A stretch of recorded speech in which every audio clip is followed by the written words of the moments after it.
Bersama PUPR, sigap membangun negeri. Halo Sobat PUPR, ketemu lagi di podcast Sigap Membangun Negeri, persembahan dari Kementerian Pekerjaan Umum dan Perumahan Rakyat, bareng sama Ciesa Rosendi lagi di kali ini ya. Nah, pada episode kali ini kita mau ngomongin sosok Pak Menteri, yang pastinya Menteri PUPR, yaitu Pak Basuki Hadimulyono, tapi dari sudut pandang orang paling dekatnya di pekerjaan. Kalau kita lihat sosok seorang Pak Basuki Hadimulyono ini kan orangnya nggak banyak bicara. Jadi lebih banyak kerjanya, lebih banyak berkaryanya buat negara. Sehingga kalau sahabat PUPR ngelihat di berita-berita ataupun stalkingin Instagramnya Kemen PUPR, jadi jangan capek sendiri karena tiba-tiba Pak Basuki bisa ada di sini, meninjau di sana, pindah-pindah tempat begitu. Nah, di balik itu semua pasti ada cerita menarik dong, ada cerita lucu, ada cerita yang mungkin tidak ditayangkan di media-media. Makanya di sini Ciesa nggak sendiri, Ciesa sudah bersama dengan Mas Gianto, sosok yang paling dekat dengan Pak Basuki. Dan Ciesa pengen tahu nih, sebenarnya di belakang layar ini gimana sih Pak Basuki dari sudut pandangnya Pak Gianto atau Mas Gi kita manggil ya. Semangat pagi Pak Gianto. Semangat pagi Mbak. Salam kenal. Salam kenal. Ya. Mas Gi, kita mau ngobrolin soal Pak Basuki. Boleh. Ya. Tapi kita ngobrolnya santai aja. Ya. Jangan tegang karena aku mau tahu nih. Kan aku nge-stalkingin Instagramnya Mas Gianto. Oh ya? Waduh, nggak tahu nih. Iya, ketahuan nih kalau Mas Gi itu suka menuliskan caption yang lucu-lucu gitu tentang Pak Basuki. Nah, ini sejak kapan sih sebenarnya Mas Gi mengawal Pak Bas sebelum kita ngebahas soal yang lucu-lucu itu tuh? Okay. Aku mau tahu dulu. Ya, saya menjadi ajudan Pak Basuki itu tahun 2018. Saya ditugaskan tuh dari bulan Februari mungkin kalau nggak salah ya. Jadi saya ceritakan pada awalnya itu kenapa saya bisa menjadi seorang ajudan. Iya. Saya kenapa? kan institusi asal saya itu saya polisi. Iya. Saya seorang polisi. Saya itu dipanggil oleh kesatuan saya untuk melakukan pendidikan khusus ajudan. Karena di pemerintahan kita itu hampir 90% ajudan adalah polisi, Mbak. Saya mengikuti pendidikan 1 bulan di Pusdik Lantas Serpong, pendidikan kejuruan ya. Saya kembali lagi berdinas seperti biasa. Mungkin selang 3 bulan saya mendapat panggilan dari Mabes Polri bahwa saya dipanggil untuk menjadi ajudan yang akan diperbantukan di Kementerian PU. Berikut dengan teman saya yang dipanggil ada 3 orang. Kebetulan yang 2 orang ini mereka sudah ada job. Yang satu itu mengikuti pasukan PBB, yang satu baru menjabat di satuannya, jadi dia tidak enak meninggalkan. Akhirnya yang datang saya saja. Saya datang ke Mabes, kemudian diantar ke sini. Saya langsung tidak diterima Pak Menteri, tidak.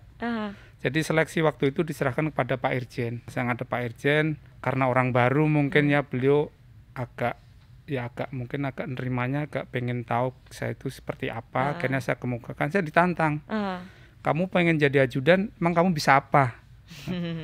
Saya tidak menyangka dengan pertanyaan itu gitu loh. Kenapa mereka butuh ajudan tapi pertanyaan seperti itu. Akhirnya saya sampaikan bahwa saya ini anggota polisi, saya pernah dididik menjadi ajudan sebulan, saya mempunyai pengetahuan tentang ajudan. Kalau memang dianggap mampu, silahkan Pak dipakai, kalau tidak mohon saya dikembalikan ke kesatuan saya. Oke. Mulai saat itu saya langsung dihadapkan ke Pak Menteri dan akhirnya sama beliau terus diberikan kepercayaan untuk mengawal sampai sekarang. Jadi dari tahun 2018 bulan Februari, sekarang 2021 jalan 4 tahun. Jalan 4 tahun. 4 tahun, ya. Nah, sebelumnya Mas Gi itu emang punya target nggak sih? Misalnya kan Mas Gi kan akhirnya ikut pelatihan untuk jadi ajudan.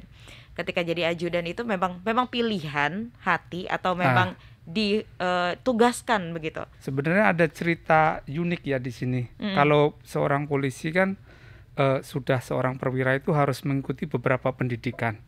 Nah, saya itu tiap mendapat panggilan pendidikan, itu pimpinan saya itu pasti menyampingkan, kamu jangan berangkat dulu, tenaga kamu masih digunakan, dibutuhkan untuk ini.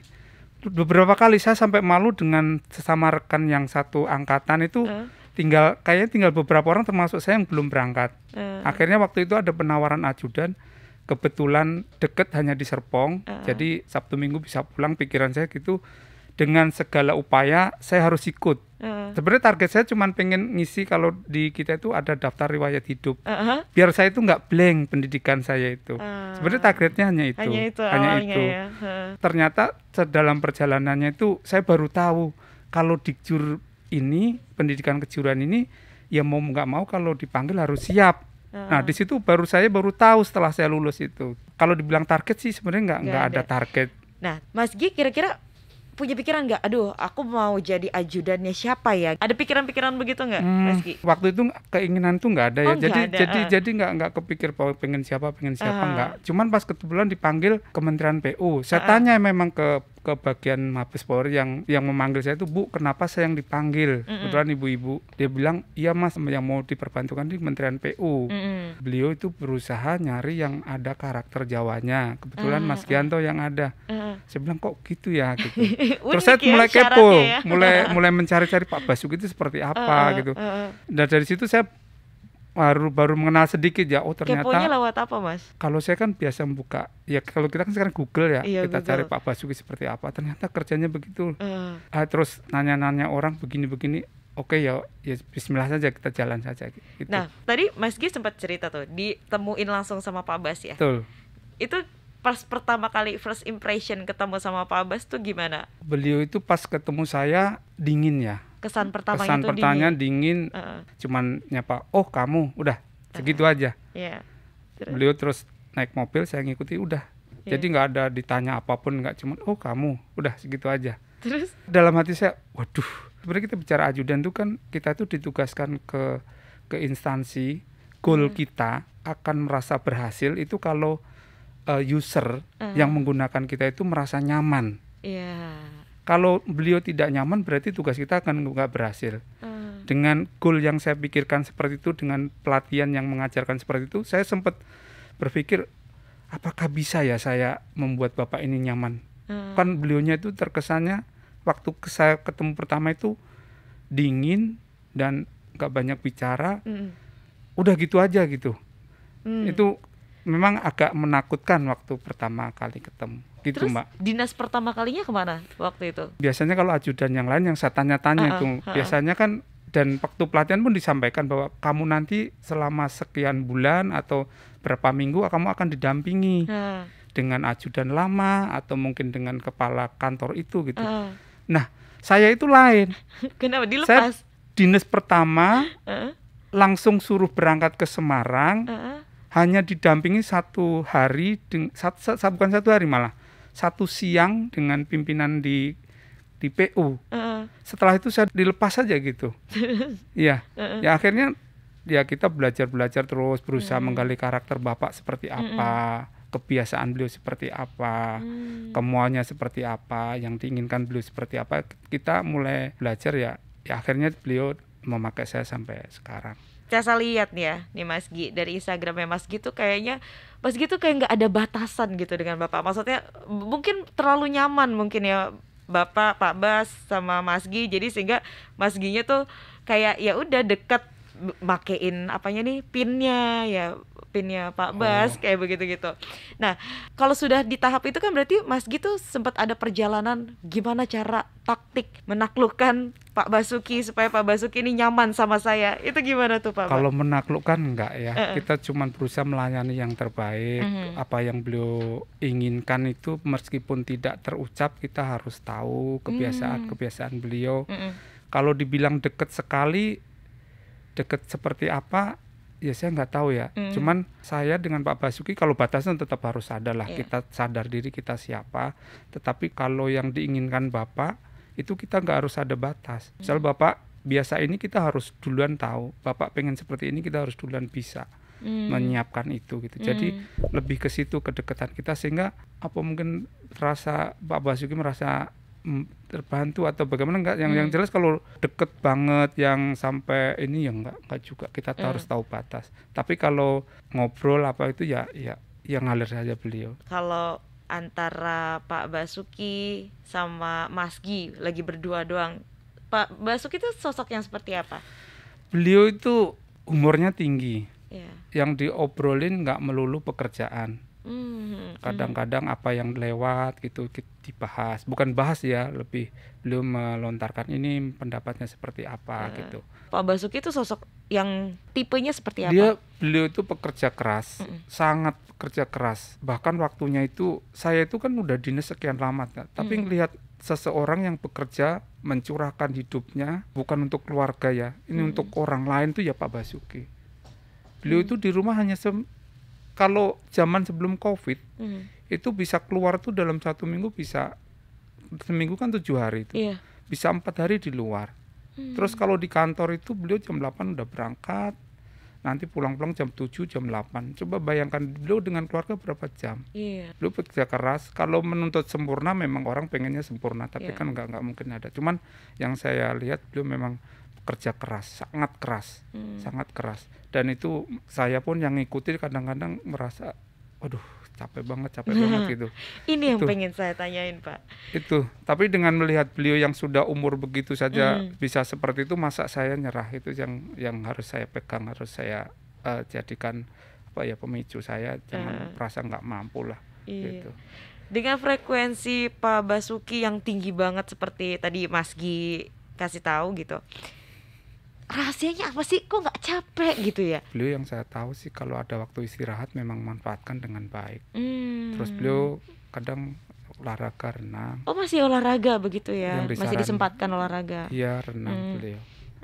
Jadi juga tidak dipaksakan, kalau memang ada waktu istirahat pasti istirahat dipakai. Pernah ketemu sama fans beratnya Pak Abbas nggak sih selama bertugas? Banyak banget. Tiap kunjungan sebelum COVID memang tidak ada batas.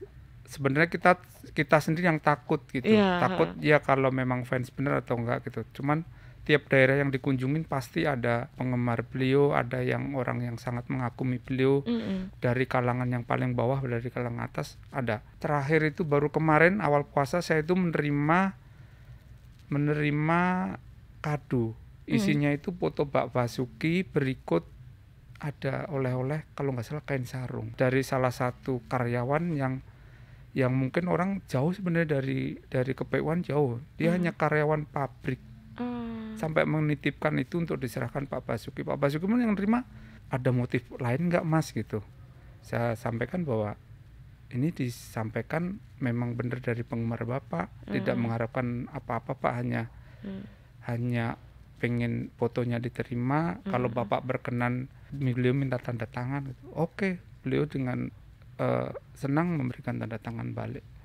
Gitu. Banyak. Tapi kalau misalnya lagi di lokasi terus ada para fans atau penggemarnya Pak Basuki datang nih, reaksinya Mas Gi biasanya gimana? Kalau sebelum COVID sih sepanjang beliau memperbolehkan nggak apa-apa.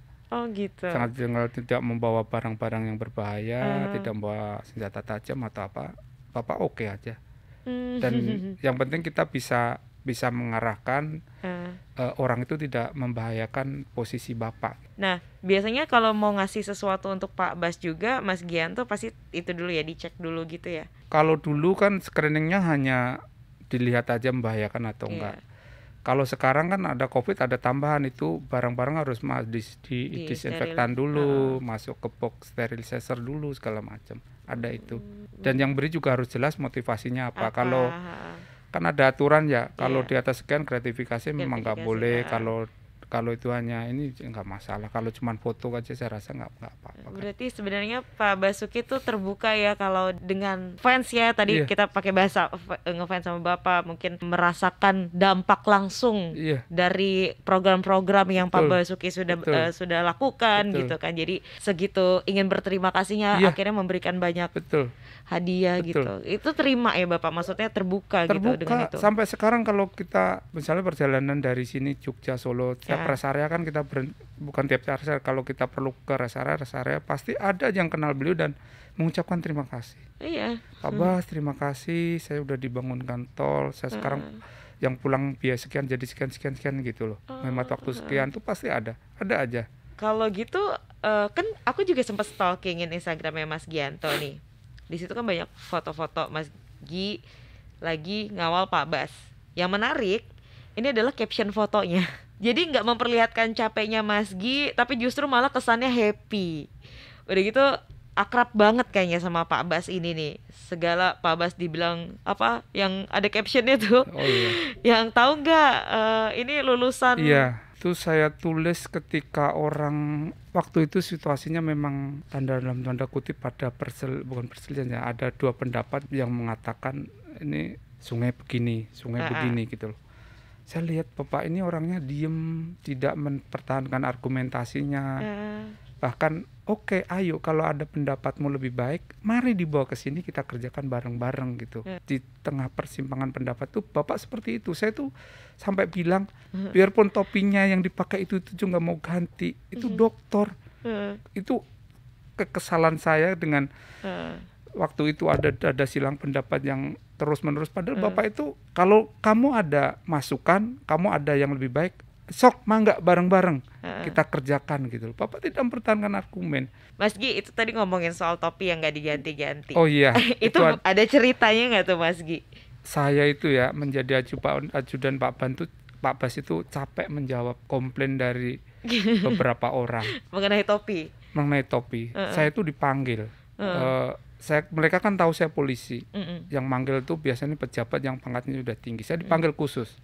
Kamu sini. Kamu ini ajudan, sudah tahu bapaknya topinya kayak begitu. Kenapa nggak kamu ganti?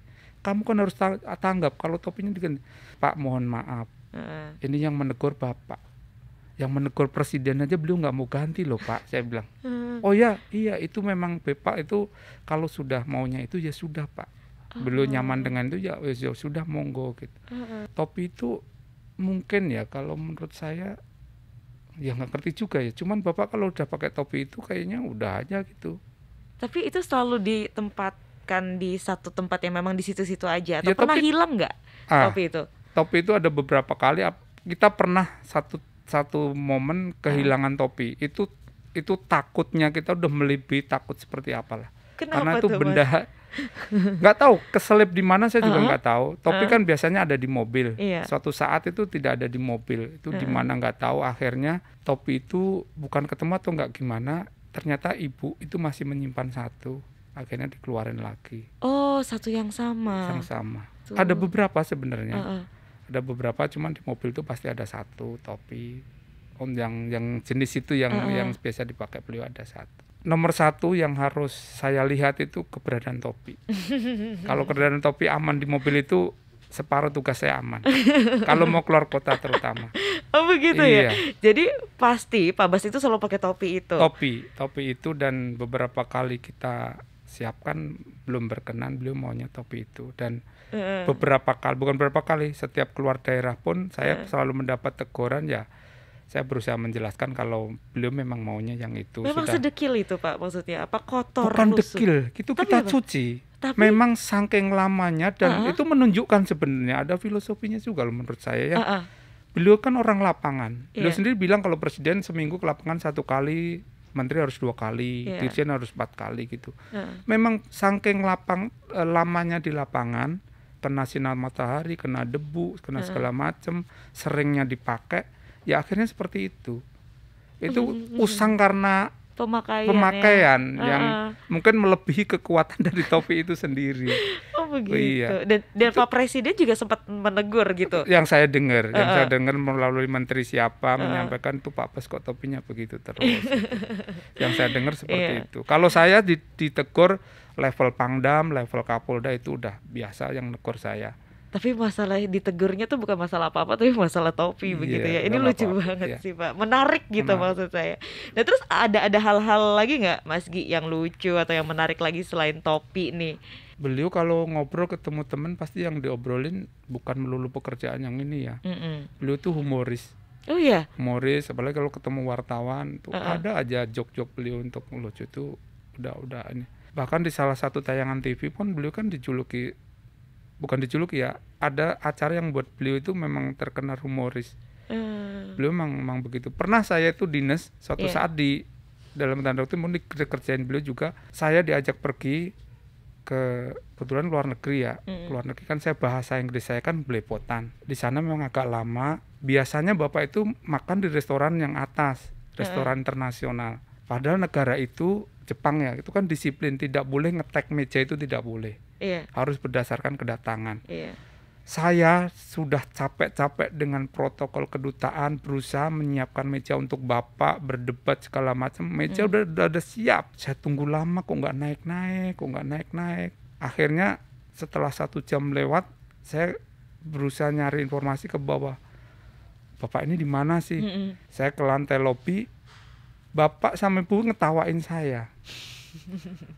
Lihat muka saya bingung gitu kan, dia ketawa loh. Kenapa Mas? Iya izin Pak, meja sudah kita siapkan di atas. Beliau ketawa aja. Enak ya ada mejanya, tapi saya udah makan di bawah katanya tuh. Saya tuh ya malu ya, lu pengen ketawa, tapi ya gimana ya begitulah. Lucu. Gitu. Dikerjain jadi Mas Gi Entah kali dikerjain, itu ya. bukan ngerjain, cuman ngelihat saya muka kebingungan saya, mungkin beliau jadi ketawa. Mungkin itu. Ada lagi gak Mas Gi cerita yang mungkin nggak dilupakan gitu, ini spesial gitu, ini momen spesialnya Mas Gi sama Pak Bas? Bapak itu kan bukan tipe orang yang pengen dilayani, enggak. Beliau sangat mandiri sekali. Cuman beliau kalau sudah merasa nggak enak badan itu memang manggil kita untuk Mas tolong. Bahasanya tolong itu bagi saya itu kebawaan, ngapain minta tolong gitu kadang-kadang yang nggak habis pikir sampai sekarang itu.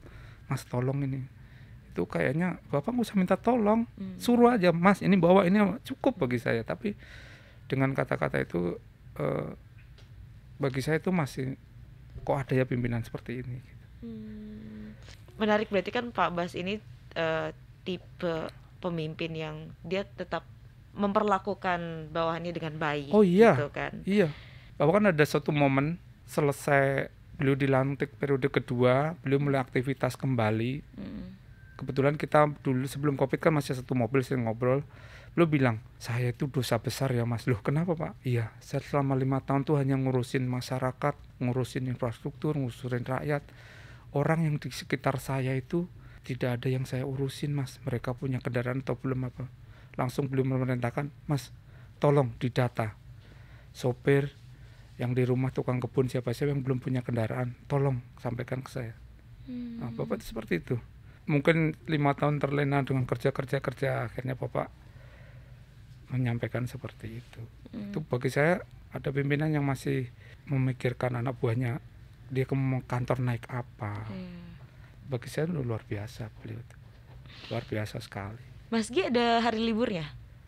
Ini juga nih yang sering ditanyakan teman-teman. Jadi saya ceritakan awal saya menjadi ajudan itu tahun ketiga Pak Bas menjabat itu, saya ada teman. Ada 1 orang teman yang kita gantian 3 hari sekali berdinas. Berjalan 1 tahun teman saya selesai tugasnya, mendapat jabatan baru di kepolisian. Mulai tahun ke-4 saya sendiri. Mbak mungkin bisa membayangkan ritme kerja Pak Bas seperti apa. Kalau ditanya libur ya kalau Pak Bas nggak kerja ya libur. Tapi pertanyaannya Pak Bas pernah kerja libur nggak gitu.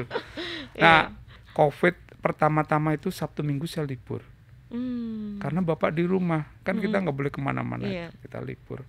Nah, sekarang kan sudah mulai vaksin segala macam, mulai aktif kembali, cuman tidak sebanyak normal, jadi masih ada waktu-waktu senggang. Nah, pernah nggak lagi libur tapi Bapak masih memanggil gitu? Kalau itu kan hal yang biasa ya Mbak, kita jadi ajudan kapanpun harus siap.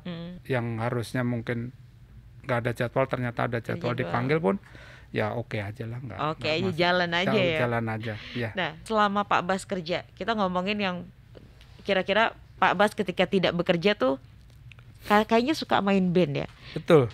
Pak Bas kan waktu menjabat kalau saya kan tahunya setelah saya jadi ajudan. Setelah saya tanya-tanya orang tuh, memang dari dulu Pak Bas tuh senang alat musik. Oh, oke. Dan ininya Pak Bas tuh nggak belajar khusus. Oh ya. Beliau hanya otodidak dan bisa. Mas Gi pernah lihat langsung Pak Bas main alat musik? Beliau kan drum bisa, gitar pun beliau bisa.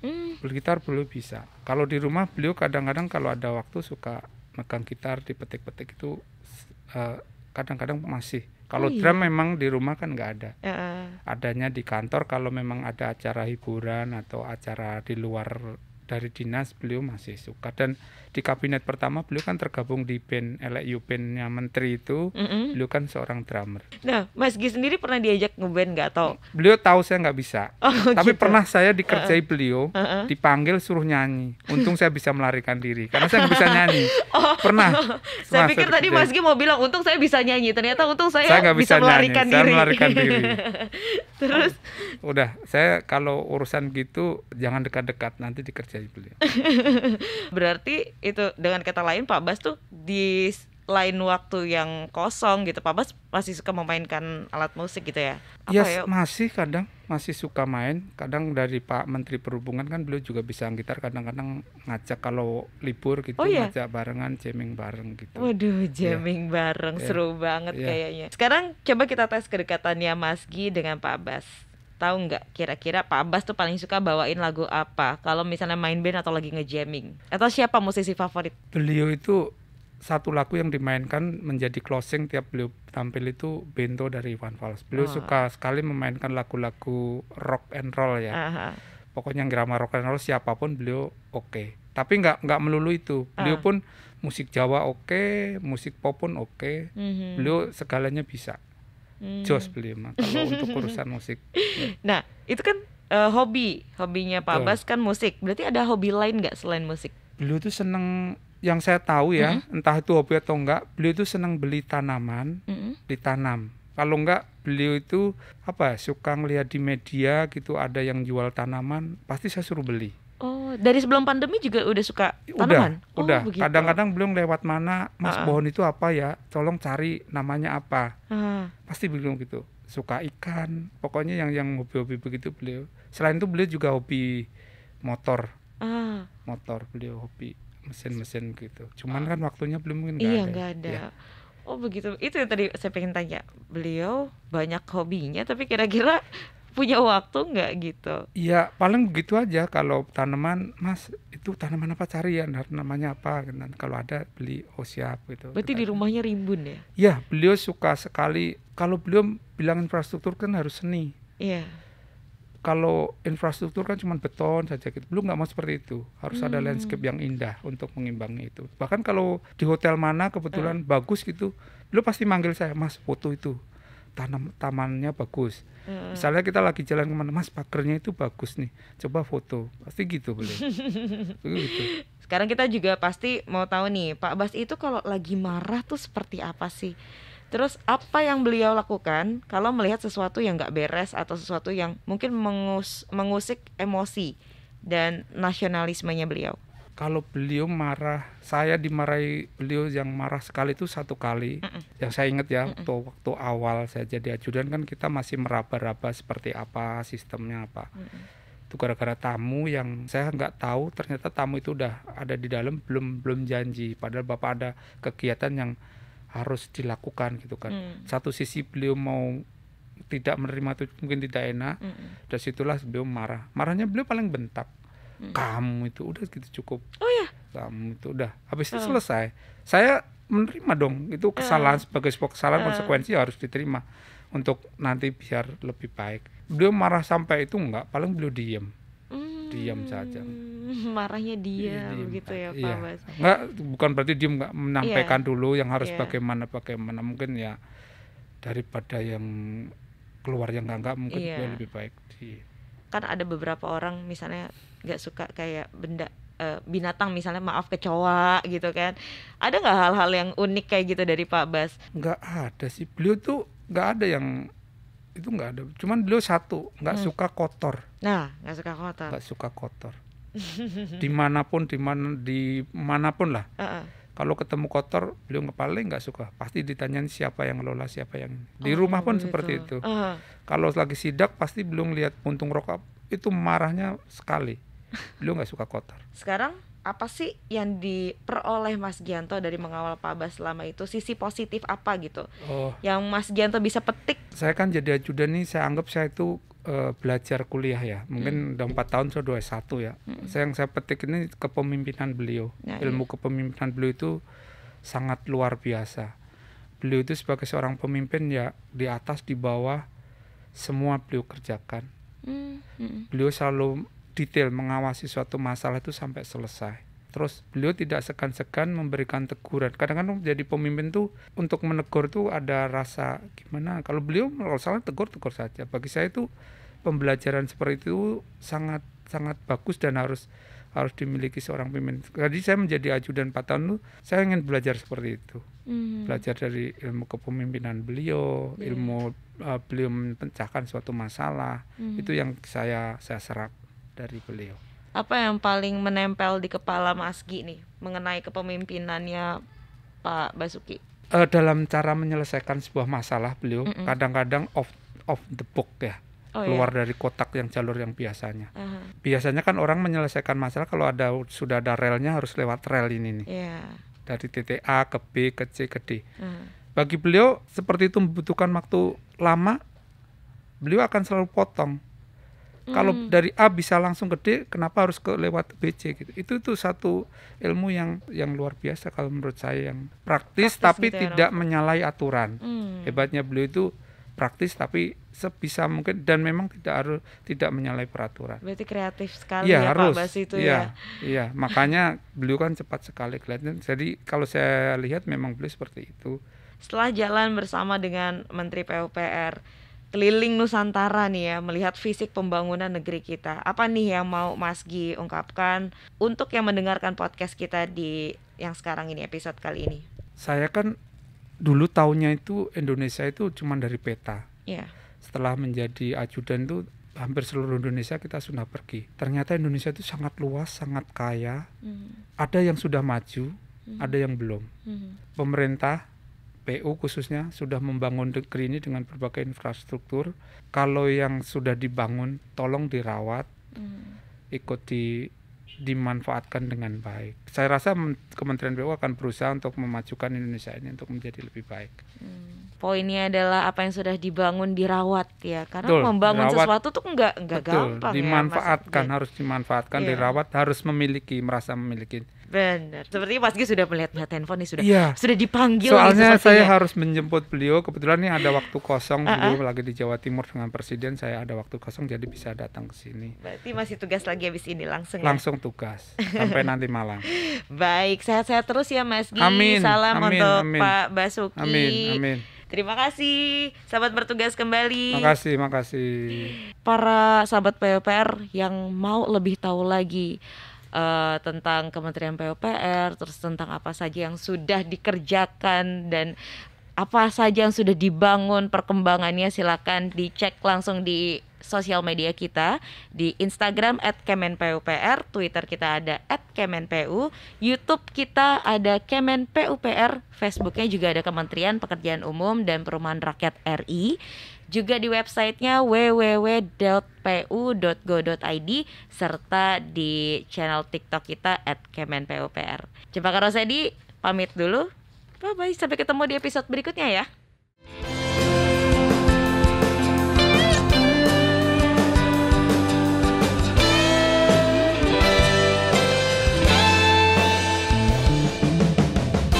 Bersama PUPR sigap membangun